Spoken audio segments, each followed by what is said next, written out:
And welcome back to another SuperCoach video with me, JD. You've probably just come from the video where I've talked about the players that I've locked in this preseason, the ones that I've been on the whole way, or can't see myself moving off between now and round one in, less than a week? It's 6 days, something like that to go now. So what I'm going to do is flip it. We're going to go to the inverse. Who are the popular players? So I'm looking at those over 10% owned that I haven't had in my side at all once this preseason. And I'm going to talk through those, why I haven't been on them at all.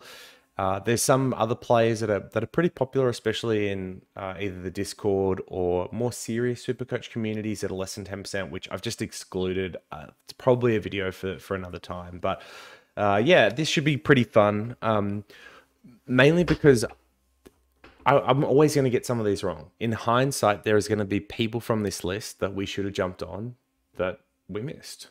It always happens, and sometimes you correct it and sometimes you don't. But I hope I get more of these right than wrong. I hope hindsight doesn't make too much of a fool of me. But the point is to go through those, kind of talk through the logic of why I've left them out so far. And just because I don't like them doesn't mean you don't have to pick them. In fact, it increases the point of difference. I've got a couple of pretty controversial ones looking at me right in the middle, which are very popular players, and that's fine. We'll talk through those. But if you've been listening to my videos for the preseason, you probably know why I'm off some of these people.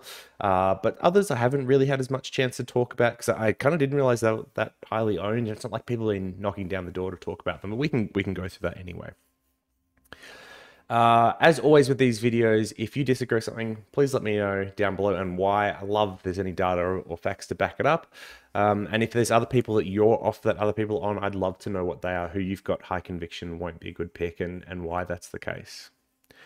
All right, so starting down back, there's just one player over the 10% mark I haven't owned at some point. Well, apart from like Jason Gilby, the milkman, but I mean that's more a meme than anything else. I feel bad including, it's not really a serious pick. All right, so Sicily. Well, yeah. So there's 5 big defenders. I was just realized like, I haven't owned Sinclair at any point. He's actually below 10% ownership, which is appropriate because I don't think he's going to be a particularly good pick. Could prove us wrong. Did it last year, but Sicily and Sinclair are the two that stick out in the sense that they're about 25k more expensive than the other 3 that we're looking at. And it's not obvious they're going to have significantly more upside.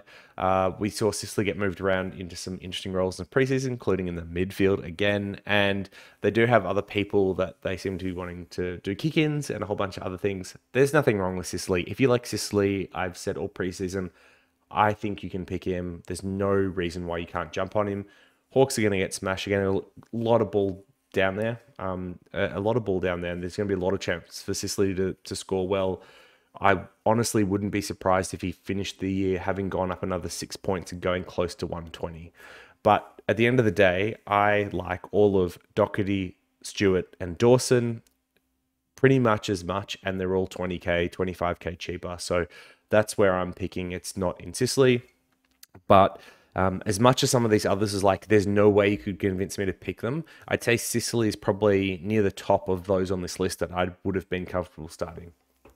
All right, in the midfielder, this is where we're going to get the angry comments, but it's going to be around Oliver and Laird. I haven't put them in my team all preseason, and I still don't really see that changing. Maybe if I had 100k spare at the end and something happened to the other mids that I like, but this isn't a player problem. I don't really have any specific issue with Oliver or Laird. They are somewhat likely to repeat what they did last year. But SuperCoach is inherently a value-oriented game, and that is increased more so this year with more trades. So I'm trying to look for value at every single spot, and that means Oliver and Laird just don't appear to be good options to me. And this somewhat applies to Neil a little bit too, because he's only 25k step down. So the reason why is it's really hard to repeat top performances, outlier performances year on year. And Oliver might be able to do it. I mean, that's the way he's been trending. Laird, as a premium mid, he's actually been pretty good at doing it too, but it's just really hard in my eyes to do so. You have to stay completely injury free. You have to have all the right situations work for pretty much every game. You just need a lot of things to go your way. Oh, and you need to not be tagged, which is probably true of Laird, maybe not for Oliver, and almost definitely not for Neil. If teams clued on to last year, you tagged Neil, you beat the Lions. So these ones just don't seem like great options for me. I am interested in picking all of them up. Oliver, especially before his week 5 or 6 run, where he's got some of the easier sides. But I'm going to try and wait for them to go down 50 to 100k over the first 5 to 6 weeks with the magic number as it adjusts, and then jump on them as some of my first upgrades and ride them to that from that point onwards. So that's the main reason I'm off Oliver and Laird. It's value more than anything else. If you like them and you want them with safe captain scores, that's great. The captain scores is one of the big objections I get. Well, if you don't take Oliver and Laird, who are you going to have as a captain score for this year? I've got Bontempelli rivaling them. I've got Dunkley, who I think will rival them. And I've got players like Steele and Josh Kelly, who have 120 upsides as well. So I think between those 4, I can cobble together enough VCCs with the right loopholes to rival an Oliver or Laird captaincy option for the first 6-7 weeks. And then by that point, I'm getting one of them anyway. So look, the captain scores might bite a little bit for that period of time, but last year I was able to match it. I think I had a 139 captain average for the year last year. So I'm going to back in my ability to match it with others, get the value, and then time bringing them in, hopefully for a little bit cheaper than what those starting them have paid, and that gives me a little bit of a leg up. Now, this could spectacularly backfire. A couple of years ago when Neil came hot out of the gate, I bet against him. He went like 145 for the first, I don't know, half a year. I pretty much ruined my season straight off the bat. So there is massive potential for this to blow up my face, but it works out for me more often than not, and that's why I'm betting against them. So Neil, touched on it already, same kind of concept here, but he also has the tag risk one, and the Lions were shown to be susceptible when Neil was kept under control last year. More teams seem to be tagging, or at least having a tagging option in their squad. I think that trend continues where they go to Neil. Secondly, you've got Dunkley coming in, who is going to take ball, take mid-time, and probably not at the expense of Neil directly. I wouldn't expect a massive drop in CBAs. That's not what I'm forecasting or predicting or anything like that. But SuperCoach is a big game about opportunity. So the same reason why Dunkley leaving is a really good sign for McRae and for Bont and for Libba and for Baz, I think it's a negative for Brisbane line players. Does that mean Neil still can't go what he did last year? No, he definitely could. But I think it makes it more likely in the range of outcomes that he comes back to the pack a little bit this year, given he has to share with another mid that can win a lot of his own ball. So yeah. I have Neil coming slightly back a little bit. Haven't been that interested in him, if I'm being honest. All right, Brayshaw and Cripps. So Brayshaw, I find is more a fantasy player than a SuperCoach player. I actually started him in my fantasy last year and helped me get the good finish last year that I had the hat up here. He was one of my kind of point of differences picks. So I've got a big love for Brayshaw, but the reality is his game style isn't one that's rewarded by champion data for SuperCoach very much. He's more outsides than some of these other players. And it just doesn't translate to as good scoring in SuperCoach as what we've seen year on year. He has one of the poorer ratios, and he can also be a little poor with his disposal at times. It's not disastrous or anything like that, but these things do hold him back from being a top option for mine. In addition, we've got O'Meara coming into the side this year, and there was some talk that Brayshaw may be playing a little bit more outside of a role as a result. If you just look at that midfield mix, you've got Sarong, Brody, and O'Meara, and really none of those three are outside quality, spread well. That's Brayshaw's wheelhouse. He's the two-way worker of all of them. Not to downplay their abilities, but he's just a level above when it comes to that. So I kind of see him having to continue to play a little bit more outside, which matches up with what they've said. And I think that probably prevents him from really pushing up. I still have him, I think, finishing near my top 10 or in my top 10 for my mid rankings. I'll have to have a look. I think Cripps is probably the same, who I'll talk about in a second. So all these guys are roughly in my top 10. I just don't think they're starting picks for the reasons that I've outlined. And then Cripps is an interesting one because I actually think he could start hot. What we saw with scoring last year was when they were missing people from the midfield, like a Hewitt, Walsh, who is missing at the moment. Cripps scored better, and when they were back, when they had the full midfield, his scoring seemed to drop away a little bit, which makes sense. It's a little bit like the Neil argument I'm making as well. When you've got more mouths to feed, even if it does elevate the overall midfield, it can hurt individual scoring potential. And I think that's probably true for Cripps this year. I don't think he's a bad pick. In fact, of these 5, he might be the closest to one that I'd be willing to start, just because a hot run early somewhat interests me. But it doesn't. It looks like Walsh is going to come back pretty early. Almost everyone else is fit, and so I'm a little bit unsure about whether Cripps has scope to improve, even though he has done better averages than what we saw last year in the past.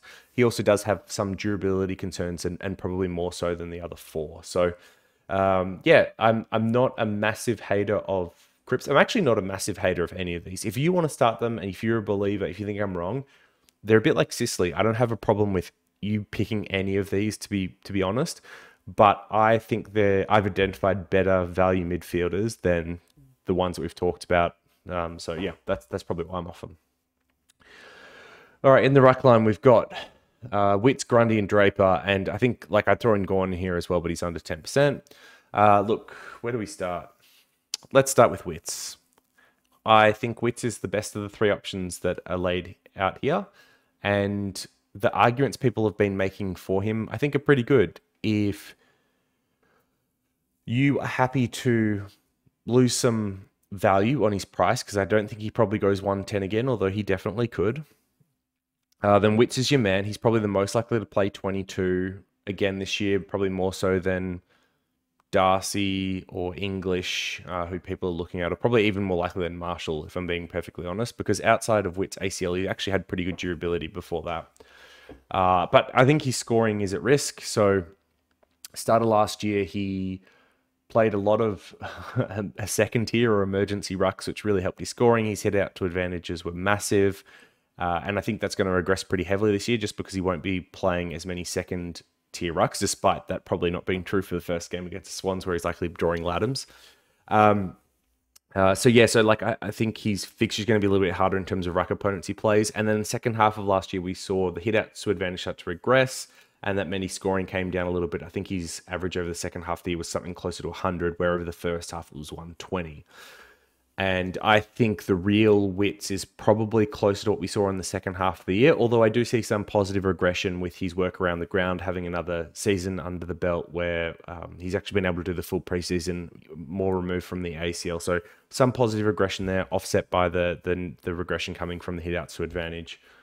Look, there should be more improvement in the Gold Coast Suns midfield as well, which I think is a positive and could help him. But he's priced at 110. I see him coming back from that, and I believe it's more likely than not that all of Marshall, English, and Darcy out-average him this year. So yeah, I'd rather take a gamble on one of those than play Witts. Grundy, I mean, he's sharing 50-50 ruck time with Gawn, so I'd been off him all preseason anyway. As soon as we found out that was going to be the case. He's not a particularly good forward, and his preseason scoring wasn't great despite having kicked a couple of goals and looking all right. I think he's going to be perfectly fine on the actual field, just not a SuperCoach option. And then Draper, look, people are looking for this year's Witts. I don't think it's going to be Draper, and the reason why is really simple. Where he's weakest at the moment is his around the ground work, and we saw in the preseason that really hasn't lifted. I mean, he was on Marshall, and Marshall absolutely dominated around the ground. That's the type of efforts Draper needs to be putting in to be SuperCoach relevant, and that's just not where he's at the moment. And we're probably getting to the point where it's like, is that ever going to happen? Maybe not. All right, forwards. Dustin Martin, who seems to always be over 10% every year, like part nostalgia, part he looks like he's a little bit of value, but yeah, just not a good pick. He's not going to be playing heavy midfield minutes. They're going to be managing him throughout the year. I don't know what else to say. Horn Francis, somewhat interesting because he has got large CBAs at Port over the last couple of games, something like mid-60s, which is about the right amount, especially if you're going to pay $350K for a mid-pricer. But he hasn't been able to convert them into really good SuperCoach scores. And I think it's partly because he just doesn't have the accumulation in him.